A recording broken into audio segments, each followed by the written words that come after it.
Welcome, today in front of me Vivo V23, and I'll show you the fingerprint scanner test on this device.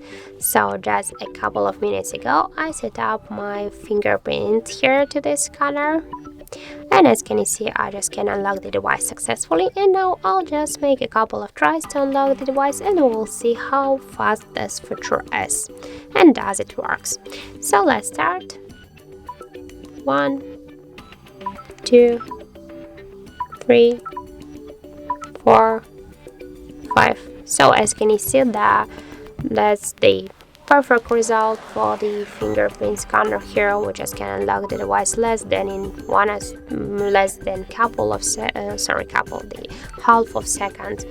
So I just think that you can try this unlock method. If you, for example, don't like the unlock methods like the passcodes or pcodes, you can try the fingerprint scanner here, but don't forget that the fingerprint scanner is less secure than the pin code or passcode, so just be careful of this. And that's it. Thank you for watching, and if you find this video helpful, don't forget to leave a like, comment and to subscribe our channel.